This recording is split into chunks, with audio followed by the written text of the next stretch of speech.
Town of Highland Beach Town Commission meeting. It is Tuesday, December 19th, and it is 1:30. And I'd like to call the meeting to order. May we have the roll call, please? Commissioner Goldberg, Present. Commissioner Peters, Present. Commissioner David, Present. Vice Mayor Stern, Present. Mayor Moore, Present. Town Manager Labadie, Present. and Town Attorney Ruben. is He said here he's at the back. running late. Thank you. Can we all rise for the pledge?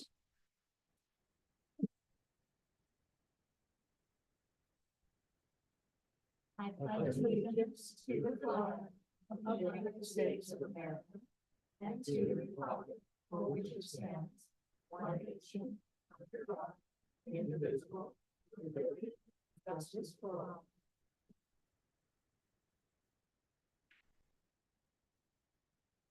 I'd like to make one change to the agenda, and that is to move item B under new business. If we could put it under the next item for presentation and proclamations, since the individual for that item is here, so that he doesn't have to wait too long. Are there any other changes to the agenda that anyone? No other changes. I move that we accept the agenda as changed. Second. All in favor, say aye. Aye. Motion carries unanimously. So the next item on the agenda is consideration of a request for a Town of Highland Beach right-of-way permit for the property at 2362 South Ocean Boulevard.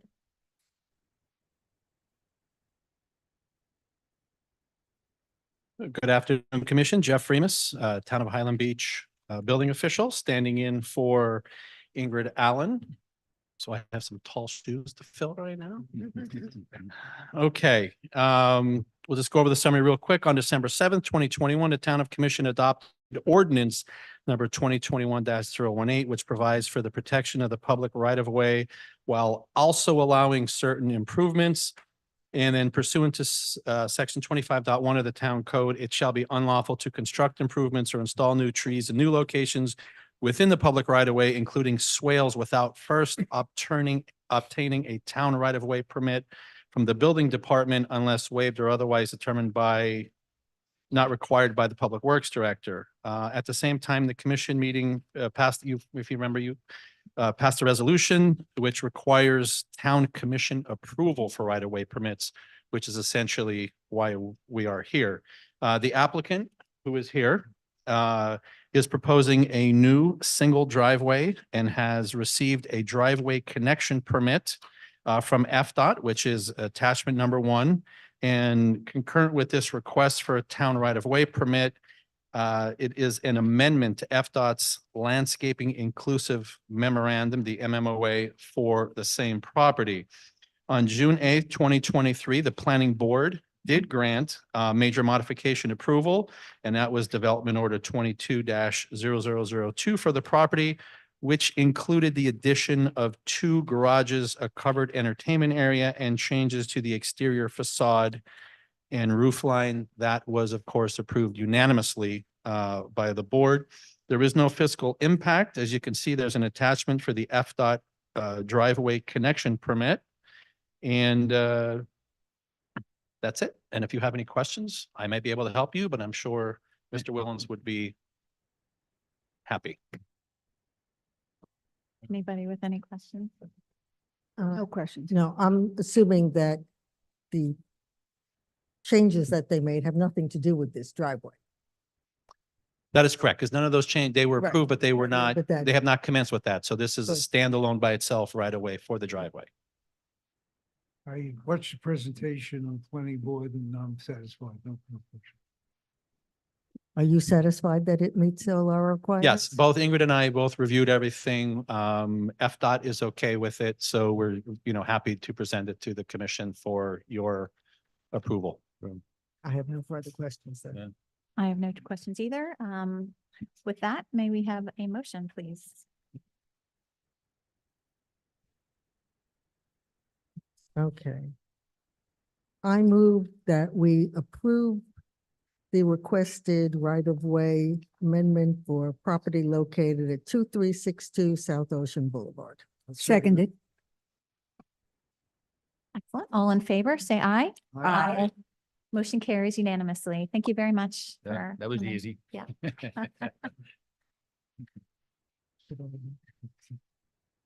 Moving on to public comments. Do we have any public comments today? Seeing no public comments, I'll move on to announcements. We have a couple of board vacancies, one for the Board of Adjustment and Appeals. We have one vacancy for an unexpired term ending September 21st, 2024, and one on the advisory board, for one vacancy, unexpired term ending April 30th, 2024. Meetings and events, Town Hall will be closed in observance for Christmas Eve and Christmas Day on December 24th and December 25th. Town Hall is also closed in observance of New Year's Day on January 1st. We have our Code Enforcement Board regular meeting, January 9th at 1 p.m. We have our next Planning Board regular meeting, January 11th at 9:30 in the morning, and our next Town Commission meeting, January 16th at 1:30. And there are no board action reports. So moving on to ordinances, we have ordinance number 2023-007. And this is our second reading for this ordinance. And this is an ordinance of the town of, for the Town Commission of the Town of Highland Beach, Florida, amending section 30-7, the official zoning map of the Town Code of Ordinances to update information pertaining to the date of the most recent amendment to the town's official zoning map as set forth in ordinance number 2022-002. So if we recall from Ingrid's presentation on the second read, this is to address the scrivener's error that we found when the property appraiser notified us that the Boca Cove properties, those three properties, which are part of Boca Cove, had no zoning district classification. So as part of the process, we changed that, the language, we changed the comp plan, and this is the final step to adopt the modified zoning map, which is just to clarify what those three parcels are for the zoning district. One question that occurred to me. Sure. The owners know, right? The Well- owners know of this change. How were they notified? The commission directed Ingrid to send a letter directly to all the property owners and to the condo association, so everybody is aware that this is going through. Okay. So we did direct notification to them. And there's really no impact to them. Because the properties were already considered common areas within the site condo, so basically it's already has its limitations prescribed, so they can't sell the property. It's just part of Boca Cove. But technically, we need to tie down those parcels. I have no comment. It's very comprehensive what you brought out. Yes. Okay. Any public comments? Open up a public hearing for this item? Okay, seeing no public comments. Okay, close the public hearing, and if we could have a motion. I move that we adopt ordinance number 2023-007 on our second reading. Second, Commissioner David, Yes. Vice Mayor Stern, yes. Commissioner Goldberg, Yes. Commissioner Peters. Yes. And Mayor Moore. Yes. Motion carries. Okay, another ordinance number 2023-008. This is also a second read. It's an ordinance of the Town Commission of the Town of Highland Beach, adopting administrative amendments to the 8th edition of the Florida Building Code. Town Commission, again, Jeff Remus, building official, Town of Highland Beach. On December 5th, 2023, the Town Commission discussed and approved the changes that we kind of have to implement with the changes for the 8th edition of the 2023 Florida Building Code, the 8th edition. So that'll be coming on board on essentially January 1st for all new applications. And we're looking for a second read here, unless you have any questions. The only thing that I have is on the summary page shows ordinance number 2023-007. It's supposed to be 008. That's the only thing that's different that I just want to. That revision has been provided to the commission. Okay, yeah, that's. And unless you have any questions, that is, and you can see the attachments for 2023-0008 and the legal advertising affidavit provided by the town clerk's office. I have a question. Absolutely. Now, after the passage of this ordinance, will this be the current state of the building code of the town? No, it's going to be as of January 1st, Mhm. 2024 is when it will be in effect, because that's when the state itself sets us to adopt that. We're passing it in advance.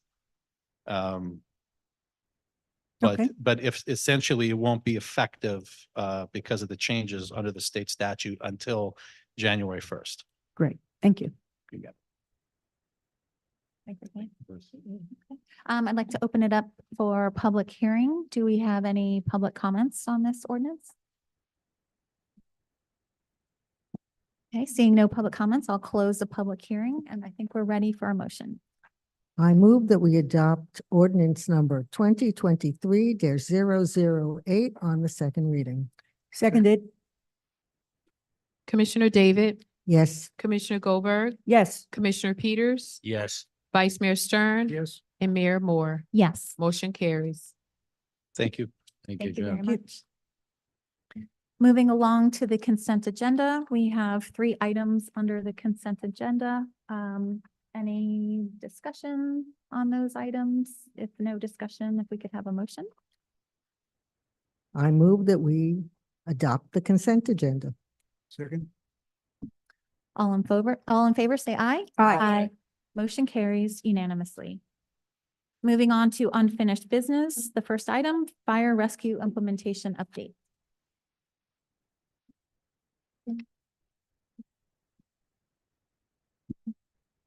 Afternoon, everybody. Mayor, Vice Mayor. If I could remember my password. All right, so we've been making good progress on the construction. We'll start with that. We lost 3 days, rain and wind last week, but we've been trying to make it up. So the stucco was about a couple of days behind. We should have it finished today or later this week. And the painting is pretty much on track. We should have all the painting done internally and externally within 2 weeks. So we're moving right along there. On the first floor, drywall is completed, all the mudding and all that, and then we have painting that next week or so. On the second floor, they're starting to finish up the drywall on the second floor and to get that all done. Elevators and station bay should be delivered by the first week of January thereabouts for installation. And just one potential delay that's in the mix is on the civil drainage on the site is has become complicated because of pre-existing infrastructure. So they're working with an engineer who'll be here tomorrow to try to sort out how we're going to do their on-site drainage. That may cause a delay of sorts, depending on how well they easily and quickly could resolve a particular issue, but we're moving along on that. Staffing, final job offers has gone out to 2 captains. One's still in medical, that's why he hasn't got his final job offer yet. So we basically have 3 captains hired because we changed the schedule. We had a lot of response from the community. So we opened up the captains again, and we had like quite a few candidates apply. We narrowed it down to 8 that we're going to move forward in the process. So we'll do interviews with them in January. Drivers, we have 3 that already received job offers, and then we need 5 more. But we have 16 candidates in the wind, so we're going to be interviewing them in January, probably the 1st or 2nd week of January, maybe the 2nd week. Try to get the background stuff started. And firefighters, we have 1 firefighter that's got the job offer, 7 in medical, which we're expecting they should pass with no problem. I'll give us 8, and we have 6 interviews that are waiting to. We have conditional job offers, which means begin the background process. A couple of the 16 candidates, the driver candidates, said that they would consider a firefighter position if the driver position was not available. So we have quite a bit of leeway to get all that done. I'm still very excited that we're going to get it all done in time, and we'll have people starting March 1st as we anticipated. But the scheduling change did make a huge difference and the quality of the people that are actually applying. So I'm really impressed with that. Equipment wise, we received a self-contained breathing apparatus. If you remember back in September, we approved the large, it said 160 days. They delivered it in 3 months, 90 days. So we're actually unexpectedly, I was at lunch, they called me up, hey, you got stuff here. So we were able to store it in the back of Public Works until we could find a more suitable storage area for it moving forward. And we have some personal protective equipment that's on the agenda for today that you'll voting on. Questions for me? All good news. It sounds like, I guess the drainage issue is that identified because of the storm we just had? No, it was we had some infrastructure under the drainage area that was not identified. So what we have to do is redesign. Because we look at volume, the amount of water that's going through it, how much of it can soak into the ground. Mhm. So they have to redesign the way the water is delivered to that site. And the engineer is reluctant to change his design for obvious reasons. So he's gonna come on site and see what we could do to actually, maybe a diffuser to spread over a wider area to get less of the impact. But we had some infrastructure there, we just didn't know what's there.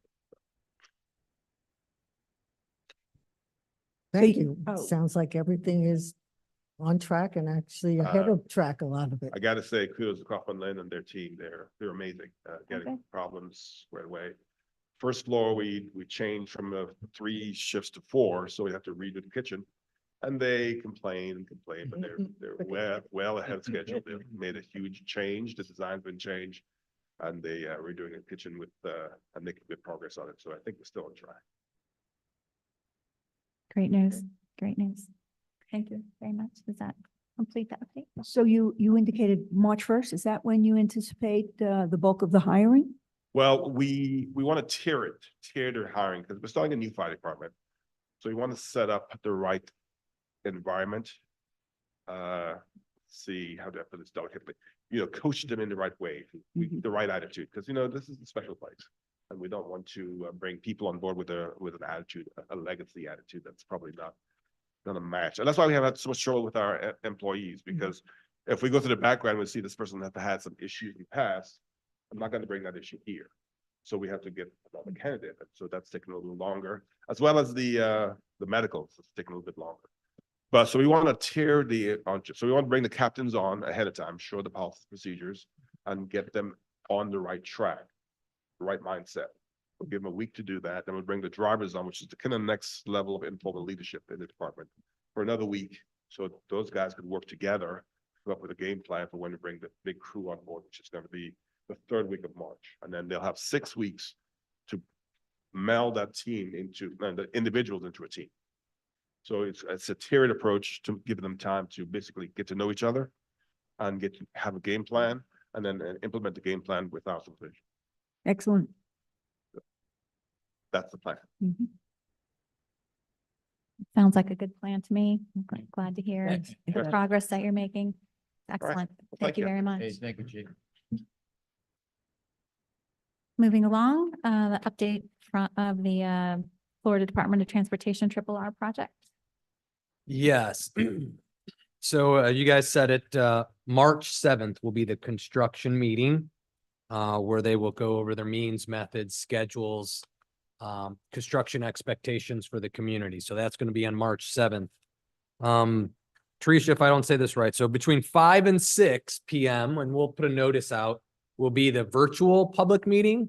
6 to 7 will be the physical or on-site construction meeting. So they're going to do this in 2 phases where people can participate remotely. And then another group can participate here in this room between 6 and 7. But the project's moving forward. I haven't heard anything slowing down or changes. So it basically at this point is it's bid. It looks like they're getting their contractor and all those contract documents in place. And then they're going to start construction shortly after that March meeting. I'm guessing May-ish. Sounds good. Have some concrete dates for the Mhm. meeting. And I think that's the virtual option is nice for people who can't be here. They have another option. So that's great. Okay, moving along, Milani Park. Yes. There's a lot going on in the community. You're all aware of it. I am trying to work with our team to facilitate some of our more recent discussions and kind of bring the team together. I've shared some articles that are out there that I think fits well into the argument that the commission has presented back out, and that our advocacy team will communicate out into the other districts. 3 more articles now in total of they can't afford the projects they have in the pipeline. And I'd hate to think that the county's going to sell bonds when they could solve a lot of their properties by selling a piece of property. So that's kind of the argument we want. I know Ron Riami's in the crowd. He had a meeting with some of the condo folks, getting that grassroots piece together, and getting us ready for that February 1st meeting. Again, working with Mr. Sweetapple, our legal. He's looking through and combing it. Basically, the strategy on the legal side is meticulous contract administration. Nothing will go overlooked. Nothing will be missed. Every opportunity to stop, to explain will be executed. So he's currently combing through. We met last week and he's going through every little piece of data we've ever had, and reaching back out to his network of folks. Again, Neil Schiller is our advocate, and he's going to be meeting next couple of days on the stuff we talked about along or communicated with, and we'll communicate more, but we're making progress getting our strategies together, our team in place, and going to make a concerted effort and push forward. I will be reaching out.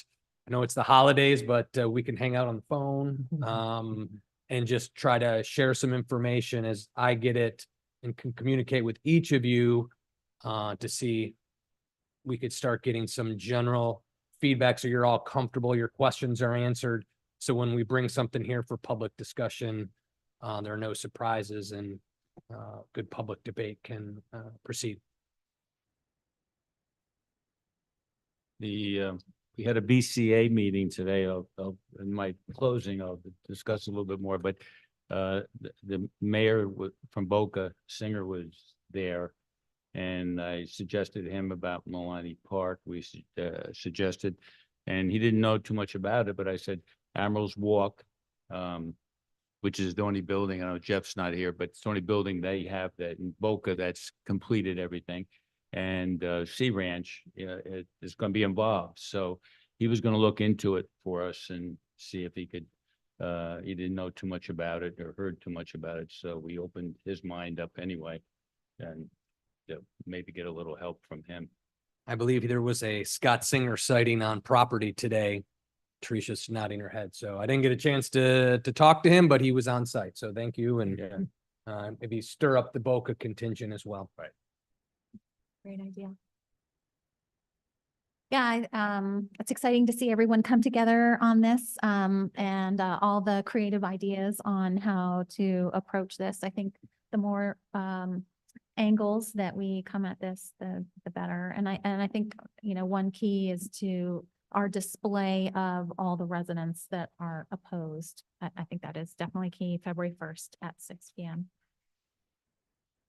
So another discussion, we'll move on to new business, resolution number 2023-036, a resolution of the Town Commission of the Town of Highland Beach authorizing the mayor to execute Amendment number 9 to the State of Florida Department of Transportation District 4 Landscaping Inclusive Memorandum of Agreement on behalf of the town. So I'll take that one. That kind of goes along with Mr. Willen's approval for his right-of-way permit, because the work and improvements are within the road right-of-way. The county requires an agreement to be executed, as do we, hold harmless agreements that they understand.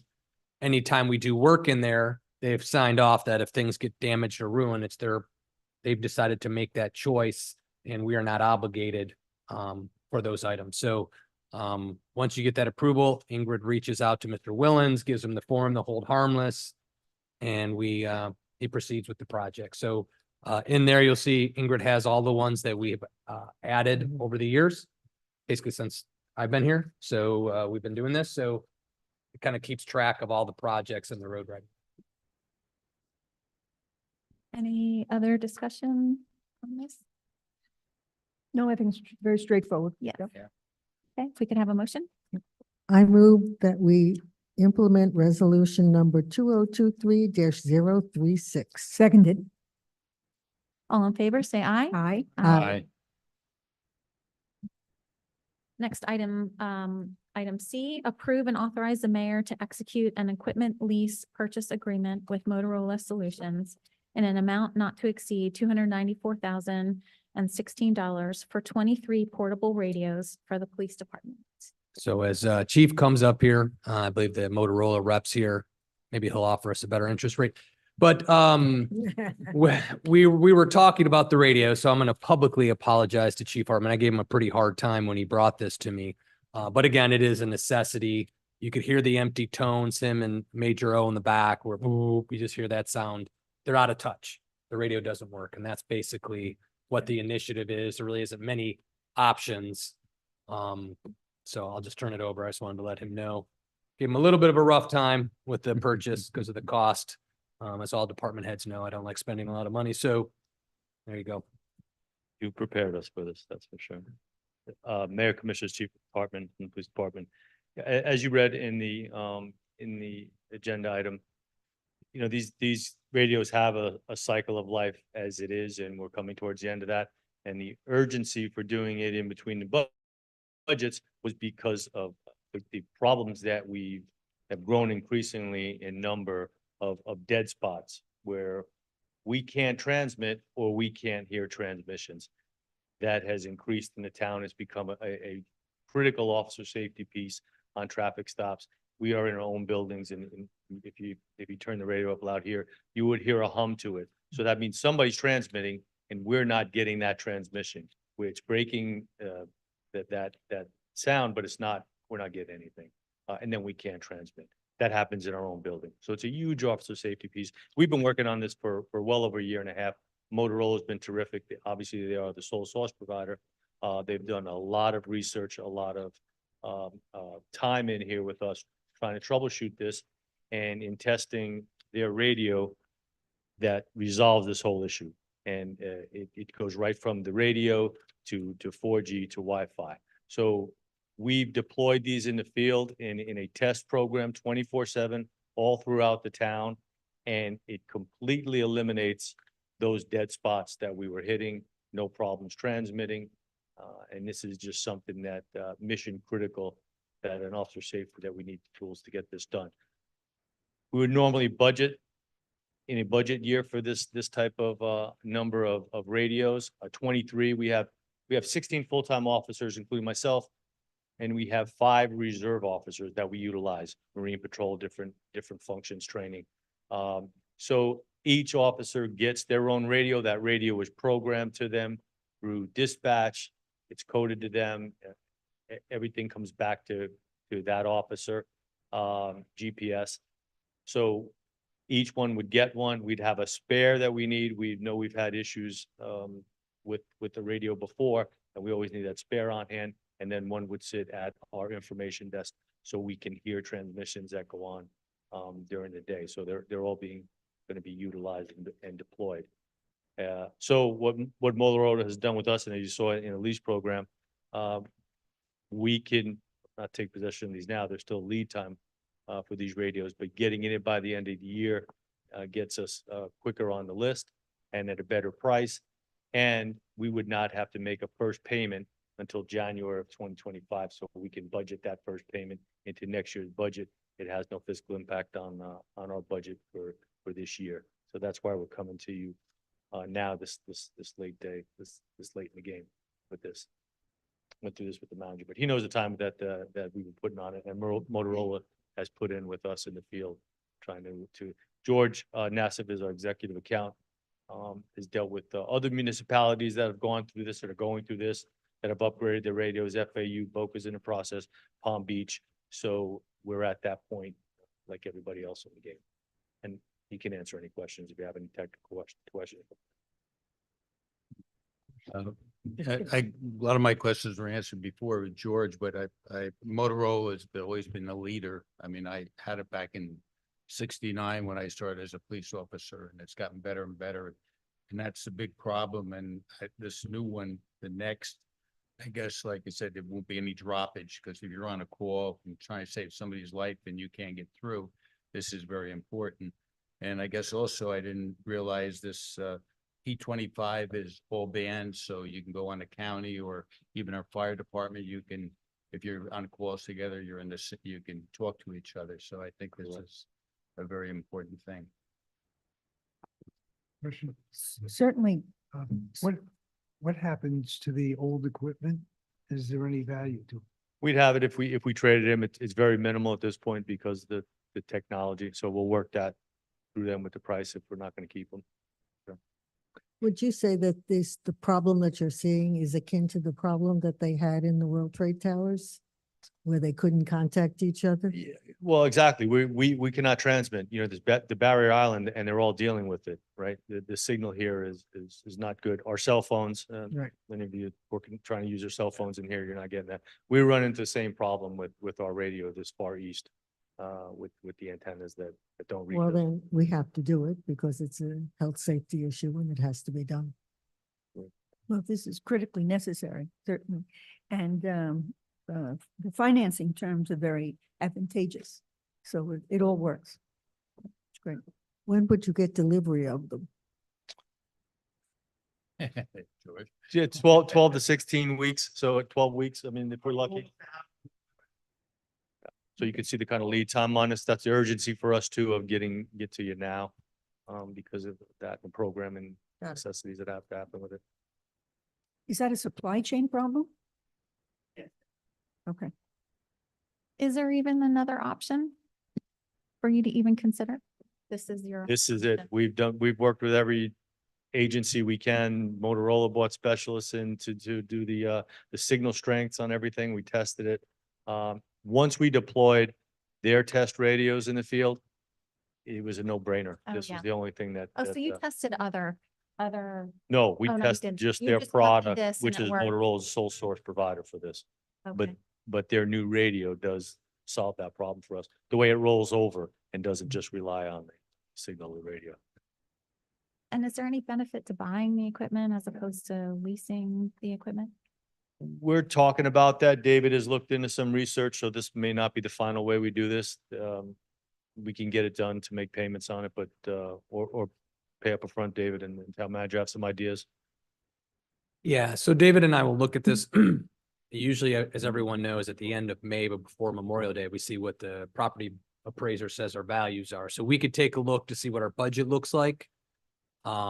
If we want to budget for a cash acquisition as part of the next fiscal year, because that starts October, first payment is January or some January. So we have a little bit of time where we can contemplate that during the budget development if we want to, go into reserves or some combination of reserve, surtax, something like that. So David and I will go through that exercise and then give you those options and what that looks like as it counts against your reserves and the requirements for a budget stabilization, disaster recovery, things of that nature. Just to be perfectly clear, it's a lease purchase agreement. So after 5 years, the solution is yours. You're not leasing it, it's just called municipal lease purchase. And your first payment would be January 1st, 25, not 24. So it's Right. not, Right. it's not after 5 years, Yeah. we come and collect everything back. No, this is gonna be your solution moving forward. It's just called the lease We mark purchase agreement. Mm-hmm. I gotta ask. Oh, question. okay. I misunderstood that. I thought we were actually leasing the equipment. Oh. okay. So could I Go ahead. follow up with George here? So if we sign this agreement, which is the lease purchase, and we decide to change our mind and make a full payment, is there penalties? There are no prepayment penalties as far as interest. However, for the 1-year deferral, some interest will accrue and Okay. that will be. And if I can ask a question, so if we just went out and bought it, would be a discount? We're not leasing it then. If the town decided they've got the cash and they want to just buy it outright, would there be a discount? So there were some incentives to get it done this year, and this was the vehicle in which to get it done. However, if you select to pay for it in advance or wait and pay for it next year, you may lose those incentives, but then there will be no interest. It just, it's not leased or purchased, it's not leased through Motorola. This is leased through open market. So we underwrite the loan, but it goes out in the open market. We service the loan, but ultimately it's could be purchased by Bank of America or Chase or anybody like that. So it's an official municipal lease, but it's a lease purchase agreement. So my suggestion would be if you're gonna pass this, that you don't pass it as is, you simply pass an item that says you're authorizing the manager to enter into an agreement with Motorola to acquire these radios, whether it's a purchase or a lease purchase, because between now and the time it's signed, between David and Marshall, they may be able to convince the gentleman to do a better deal on a straight out cash. It just makes sense. Cash is king. And if Right. you're able to pay cash, you might be able to do a better deal. The one thing about that is that, if it is approved without a purchasing vehicle, essentially like cash or the lease purchase agreement, it would be basically be a next year purchase. And at that point, there's some incentives that would go away, not generated by me, but this is like a company-wide incentive. So in order to get approved and to actually secure the prices, it has to be, Executed now. before the end of the year. For the end of the year. I mean, I don't know if we'll be able to resolve it here. David could take a look. I don't know where we're gonna drum it up that quickly. But we might be able to. Yeah. Combination of stuff if you want to. Sorry for my outfit. I didn't know I'd be here today. Anyway, yeah, maybe we can figure out if it's due January 1st, 2025. 24. I'm sorry. No, he The, said 20. the contract, right? The contract. So the incentives carry until January of 25, or do you have to order before the end of this current year to acquire those incentives? So we got to come up with cash in like a week. Yes, that's what I'm saying, David. So we got to come up with it now. It would be excludable as part of the purchasing vehicle, you'd be able to get a loan and buy that. But the first payment would not be deferred until January 2025. But I think with, But the purchasing incentives expire December 20. right, I Yep. think what we're asking you to do is go back and check with those incentives, how much better incentives would they be if the town simply bought it before December 31st of this year? Said, okay, we're willing to write you a check, sign an agreement to buy it. How much of a discount do you get for that? I think that, David, that's what you're looking for, right? Yeah.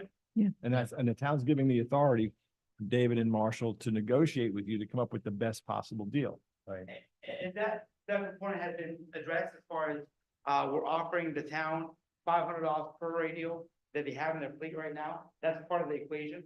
Motorola's not making any money on the lease. If anything, it's about a couple of points better than the open market. So it's kind of incentivized in that sense already. As far as paying cash for the lease, that will not make a difference between now and the end of the year. Okay. All right. Yeah, I think. The only thing it would do is it would just, we're going to run into a lot of expenditures, and I'm adverse to paying interest as any of you are as well, but and so it kind of helps with the budgeting purposes, right? We know that we have to budget a certain amount a year for that. But yeah, I mean, the town can buy it outright or enter into this 5-year agreement. So what I'm hearing, I would say we approve entering into this, but we do have the option to go to a purchase acquisition to avoid the interest expense because the incentives are, we got to sign in the next couple of days, business days. I would say that we do that, and then David and I will come back during the budget season, what cash options to avoid the interest expense. Yeah, Because it's think pretty, that makes it's a big chunk of money. So we could look at that to do that as part of our next budget cycle, combination of funds and see what that looks like, along with what our revenue stream is going to look like moving forward.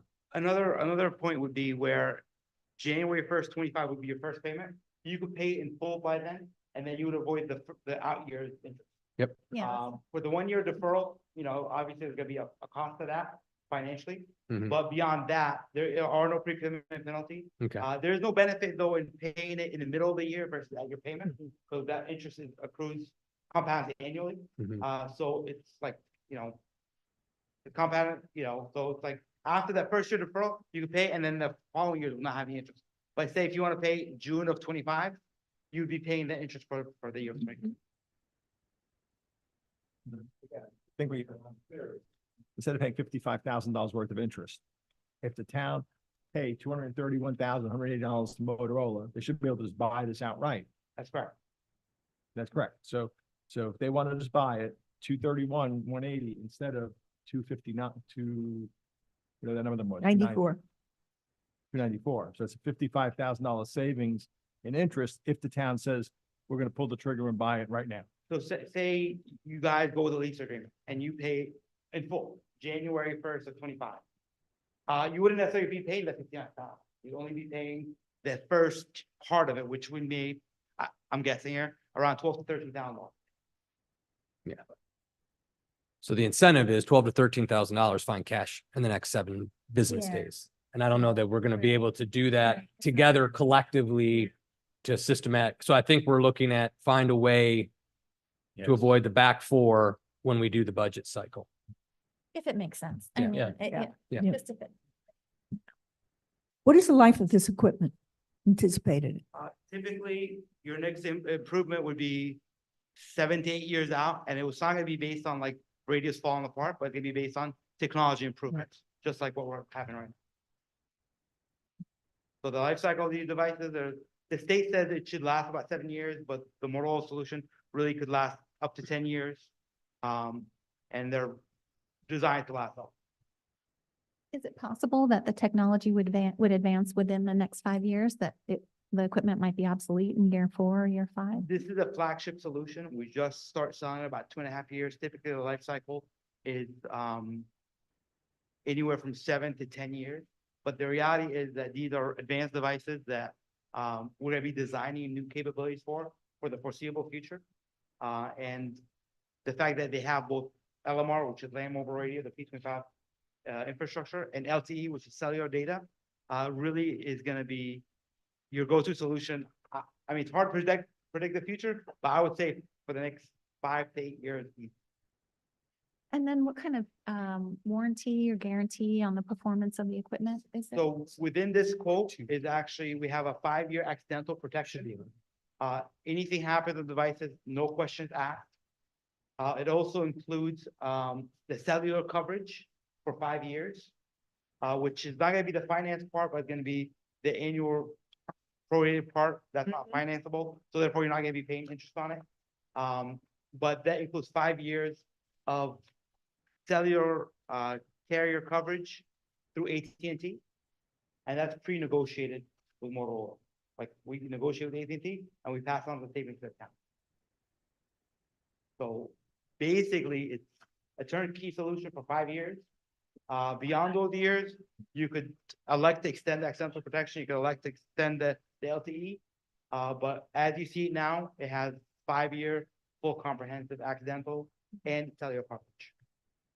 So the cellular's through AT&T, and like, how's AT&T here? Is the coverage? They're a pretty good? provider, so your main technology here is gonna be over the county P25 system. Okay, That's your mission critical system. right. But as you guys observed, we may have some issues with in-building coverage, but that system is designed for outdoor coverage. These devices are designed to seamlessly roll over to Wi-Fi or broadband to supplement that coverage. So in order to have LTE, you'd have to have LTE subscription. So that's included in this deal. Yeah, I guess my question is, is AT&T the best cellular coverage? I thought Verizon was better, or is there? a We've had reason- problems with Verizon's, we've had problems with AT&T, Verizon's with T-Mobile, Sprint. So you commit with one, just AT&T, you don't also, We do Verizon or AT&T. When we did our initial coverage, AT&T was better. oh, okay, Mhm. Okay. Just from the testing that we did, and Okay. also, that's not only your only backup. I had suggested to the chief, which we could discuss at a later point, to maybe implement a town-wide Wi-Fi network, which will only supplement these devices. Officers, firefighters are really asked that, carry a lot of different solutions today, whether they're cameras or whether they're LTE broadband devices, so it behooves the town to really have a Wi-Fi wide network. Potential. Question. Has the county recently upgraded their P25 or are they planning to upgrade their P25 system? So the county has a Motorola P25 system. It's regularly maintained. It was last upgraded, like major overhaul. There's annual maintenances, but the last major overhaul was in 2018. And the next big overhaul for them would probably be in like 2 to 3. So is this going to be compatible with the new overhaul? Because, you know, it doesn't make sense for us to buy something now and in 3 years, the county's going to So go to a different system. The overhaul is gonna be more on the back end, how we do things on the back end, but the protocol, the P25 protocol has been around for 20 years. That's fine. We're just supplementing it with broadband. Well, I'm in favor of the police having whatever they need for their communication. yeah. I mean, that's a no-brainer for then- me. Then it's just, absolutely, the equipment is needed. Right. So I question, what the numbers would be in, if we look at a 5-year lifespan at a minimum. Is it worth, doing the lease purchase or outright purchase? So that's a matter of running the numbers. We have time. Yeah, I That's just don't. think we're in- philosophically for you all to determine. Mhm. Usually larger capital things, I've always been a proponent of long-term bond issues because that benefit is derived by future residents that aren't here. So you spread that benefit over time. However, on this, it's a shorter window. Mhm. If we have the cash and you're comfortable with it, you can avoid, what is it, the $45,089 worth of interest over the life of the program. Yeah. So basically, we could save about 30 grand by the time we go to make our decision, whether to do that. And you'll we- present that to us. Yeah, when you'll it's get time- options when for it's sure. time. But Well, today so- it's really just, So we've entered the agreement today, if I'm understanding it right, correct? And then the first payment, the one, I'm just summarizing, the first payment isn't until, January of 2025. If at that moment, we decide just to pay the whole thing off, You'd be avoiding things on your 2 through 5. You pay We- that first, it's Yeah. the opportunity cost is the $14,000. right, exactly, right. And that way we can still retain the incentives that Mhm. are included in this, entering into the agreement now, so. which, am I hearing it correctly? The incentive is $500 a piece, so for 23, so. So I think in total, how this is broken down through the NASPO contract, there's a 27% off list price. And what we've incentivized is the purchase back, which is $500 per device. And then there's a corporate-wide promo, which equates to $300 per device. That's gonna expire at the end of this month. Am I hearing that right? It's $800 of times 23. Mhm. I think so it's kind of offsetting the interest that we would pay. And then the police department gets their radios. Yeah, much sooner. Yep, yep. So it's an offset, yeah. And I believe we're going to need to, you know, tweak this a little bit because we need to add language. There's no prepayment penalty. We're going to need to see the lease because this is what Motorola, you're saying the third-party vendor is going to be holding the lease, and I don't see that. But we're gonna be servicing. Say So again? Motorola's gonna be servicing the loan, whether we keep it or we sell it, but there's not gonna be a prepayment penalty either. But it doesn't say that in here. Does So, not say prepayment penalty? Does not say no prepayment penalties, so we will do I'll an give you the addendum verb. to make sure there's no Sure. prepayment penalties, unless I missed it, but double check.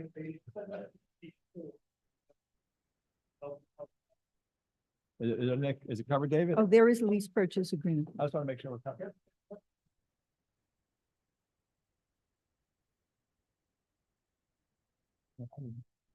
That's not in the packets. No. Okay. I'll open it up for public comments. Yes, if you want to come forward.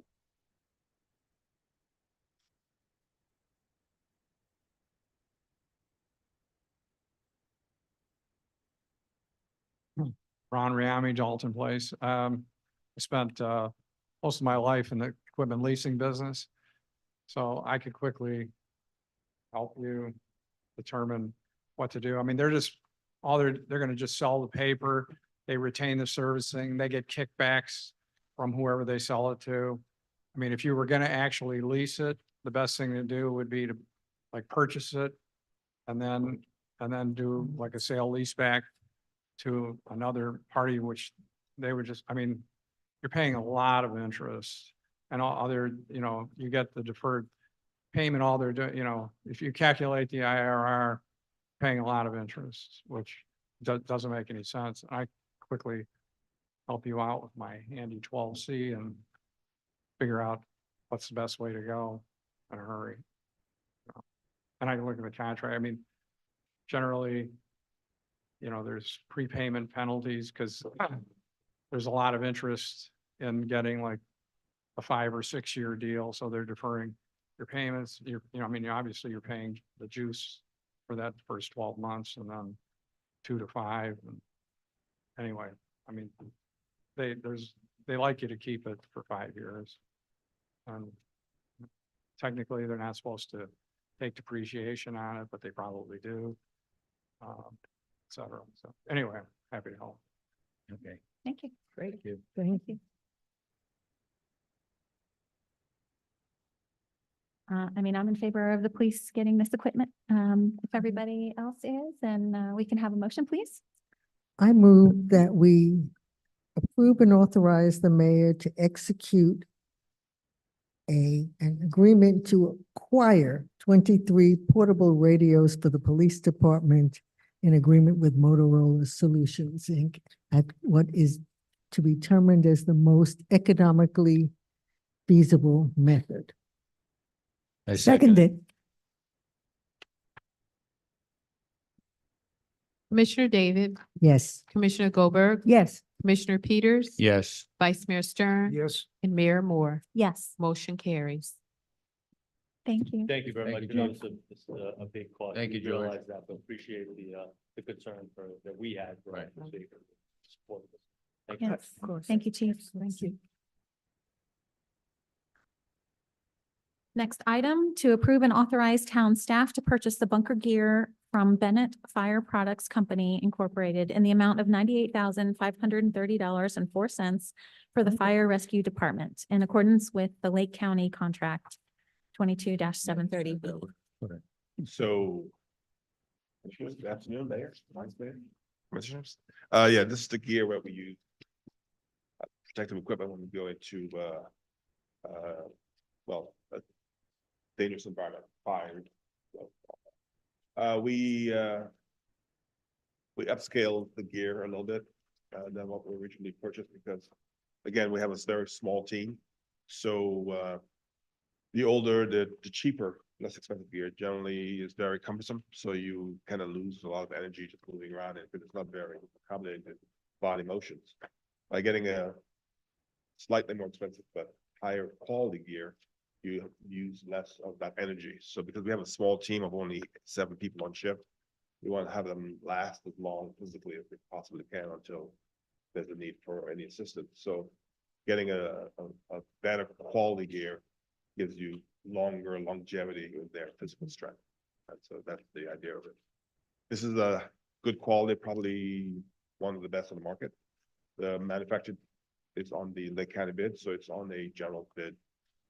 And the cost representative of the quality of the gear. Any questions? I agree with you. When you have a larger department, then it makes more sense to go in a more economical fashion. But with a smaller department, you get the best that's out there. Yeah, because you need that extra 5 minutes, 10 minutes of work. And if you're using that up, just moving around, because it's cumbersome and it doesn't fit well, then you have a less output. Chief, this is the best manufacturer, was it Globe? They're Yes. one of the highest rated manufacturers in the country. And the protection and flexibility of the. Protection, flexibility, and we actually included the ability to filter out some contaminants. Mhm. So there's a fan, well, not a fan, but a mesh on the back end of the gear, both the jacket and the pants, that kind of filters out some of the contaminants you've been hearing about. It still has the PFAS, but there's no gear made in the United States right now Right.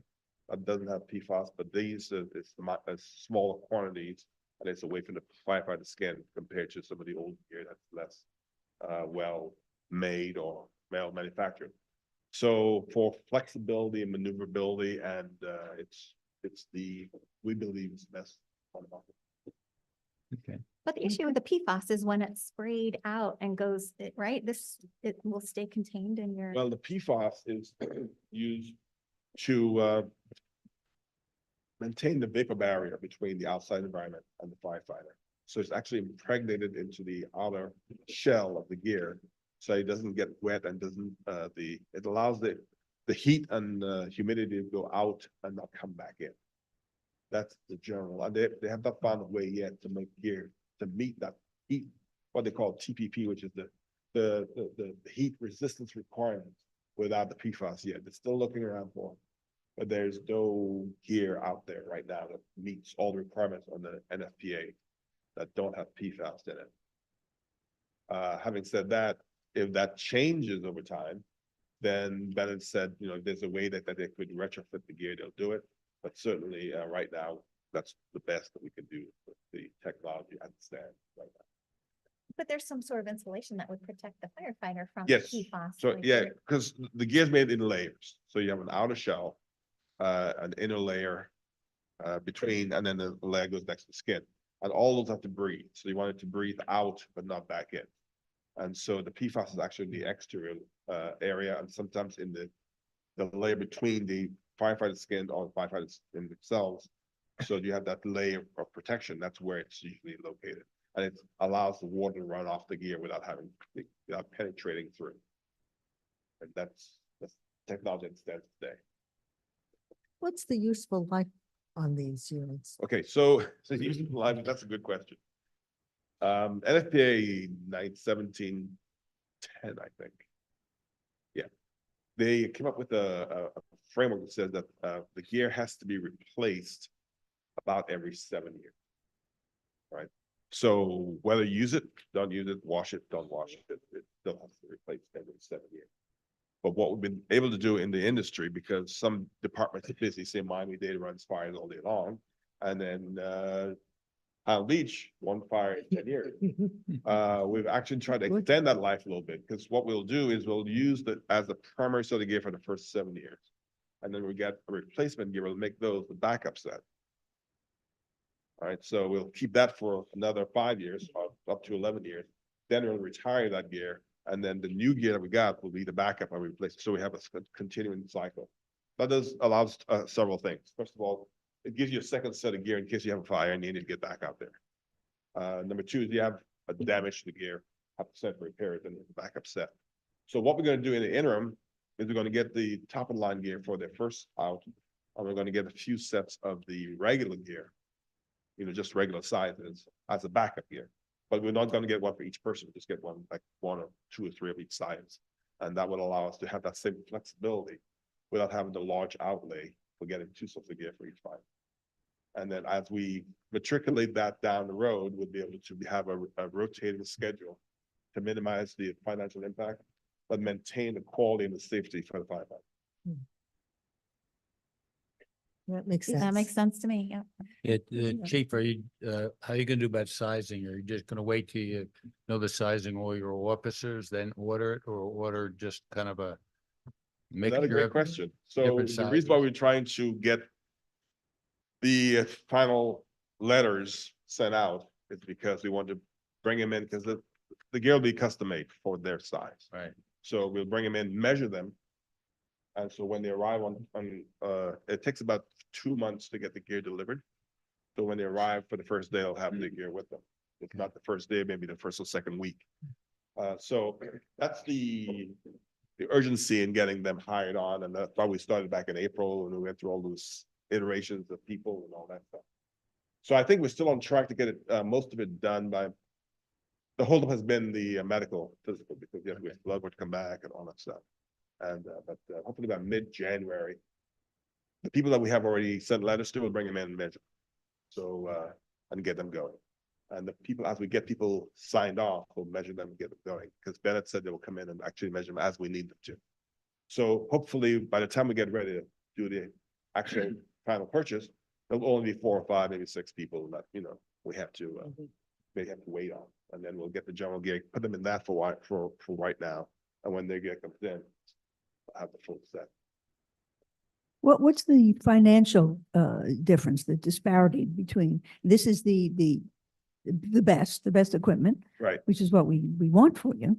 Yes. But what would be the standard? Then gear runs about 80,000. So, Okay. yeah. Now, with respect to sizing, so what do you do? What is the protocol for, you have a new hire? Mhm. Or someone leaves, you have a new hire, do you go through this for each one that they are personally fit? Yeah. Yeah, because again, we're going back to mobility flexibility and being able to bend down, pick things up. So it has to be cut to their size. Like me, I'm mother husky, call it husky, size, where somebody who's skinny. Big bone. Always saying that, big bone. But say for the town manager, he's long and lean, so if you put him in a gear that fits me, then he's not gonna be able. So they don't retrofit something. They have to have a Correct. new garment each Correct. time there's a new hire. Yeah, but that's why we hire them all at the same time. Mhm. And now, if somebody retires or leaves early, the gear will fit the person coming up, yeah, we'll put them in it. But we try to make it as fit to that person's body size as possible. Thank you. Me, I would take a little bit. Stop. Okay. Well, if there's no other discussion, I'm in favor of this. If we could, so it looks like everybody else is too. If we could have a motion. I move that we authorize and approve the mayor to enter in a contract, piggyback on the Lake County contract to purchase bunker gear from the Globe Bunker Gear Company. Second day. Commissioner David, Yes. Commissioner Goldberg, Yes. Commissioner Peters, Yes. Vice Mayor Stern, Yes. and Mayor Moore. Yes. For the record, the item, it will be, I will put it down as a motion to approve item 11D. Thank you. Thank you so much for your duration. Thank you. And my last statement, I forgot to mention PGAL. Yeah, actual firm. They've also been very helpful in getting the station built as quickly. I didn't want to give one kudos without the other because somebody's listening. So PGAL's been very, very good to us as well as compliment. Thank you very much. Thank you. Definitely been a team effort for sure. Okay, moving on to town commission comments. Commissioner Goldberg. Well, first, I'd like to wish everyone a happy holiday, a happy Hanukkah, happy Christmas, a merry, good year.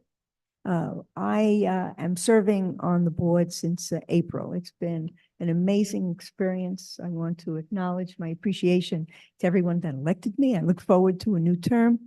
It has been so enjoyable to be able to represent the town and the commission. The commission, the government of this municipality is outstanding.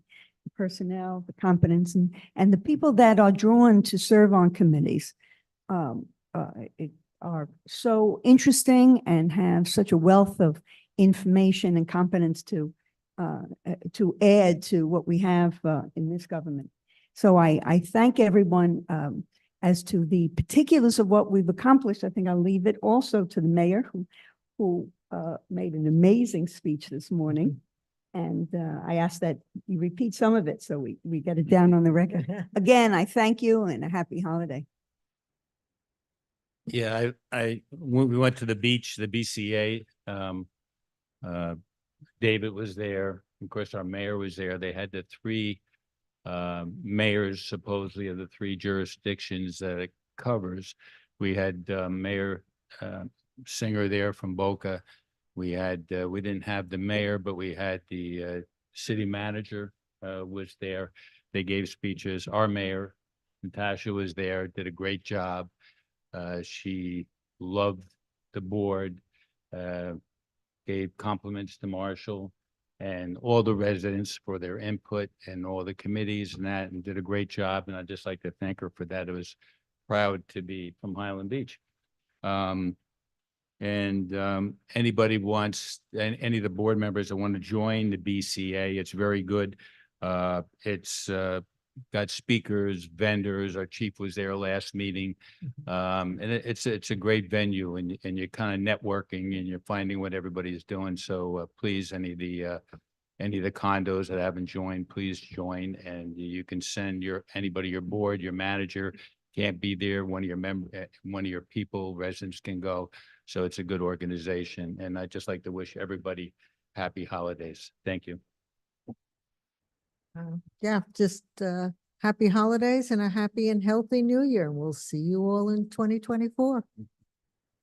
I'd like to echo those sentiments and as far as the BCA and the other presidents group and all these organizations, it's very positive. The group on Malani Park, it's all positive that residents and presidents and different folks are getting together to make recommendations.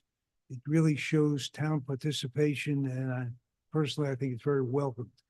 And I'd also like to wish everyone here a happy holiday, healthy, prosperous, and a great new year. Thank you. Yeah, we had a really good meeting at the Beach Condo Association. It was a joy to be able to brag about Highland Beach and about all of my colleagues here. It really is great to work with each and every one of you. And I'm just so impressed by everyone's commitment to serve. It really, you guys serve here, you guys serve on your condo boards.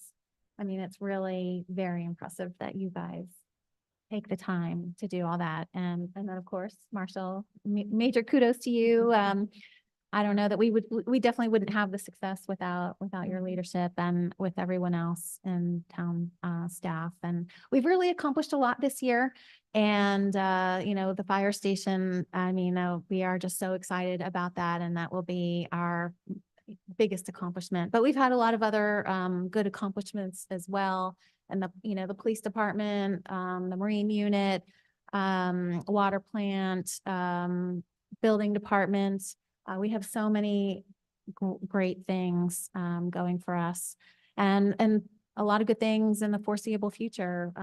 Improvement with our environmental initiatives, and we really place a lot of high priority on community engagement, and we all really mean that. We really want to hear everybody's input.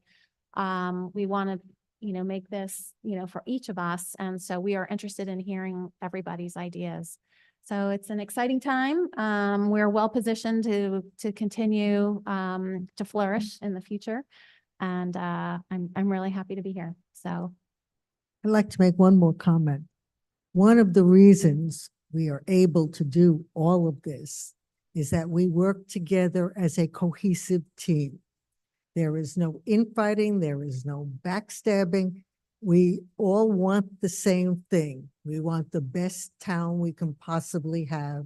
And absolutely, we all work towards that. And it's a pleasure when you work with people who want the same thing and who go about it in an intelligent manner. So I thank you all. and happy holidays, everyone. Town attorney. Happy holidays to everyone. Everybody have a peaceful and safe holiday season. I'd like to thank the town clerk for everything that she does, for every member of the commission.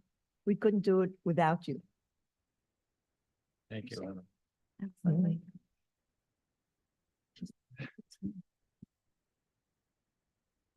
So, yeah, thank you for the kind words again to each of you. Thank you.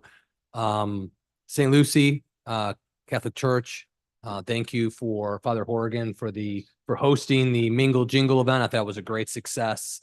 I thought we got continued this effort that we're all talking about of community engagement, keeping everybody together. Those out there that said, oh, if this or that, we'll get better with each one. We're getting so popular that it's Teresia and Skender trying to pull all this together. It's a little bit daunting, but kudos to our team here that pulled that off, and Father Horrigan's gracious offer to have us in residence and get a chance to meet with him. Also for, we talk about Malani Park. I'm not trying to be scripted, but what I would tell folks is, this has happened in the past, how the commission moves forward is very purposed, which involves time. So I just want folks that are out there, as we execute our game plan, that's why I said it had to come in multiple phases. The community engagement is one direction. Ours is a different. Everything in Florida takes longer. Everything in government takes even longer than that. So work with us, be patient. Behind the scenes, we're pulling a lot of strings, keeping us all in the same direction, but that does take a little bit of time. We can't be as spontaneous. It's more purposed, but we are making headway. I thank you for all of the resources, the support, the great team that I can keep on board with your support. So, Happy New Year's to everybody. I look forward to 24.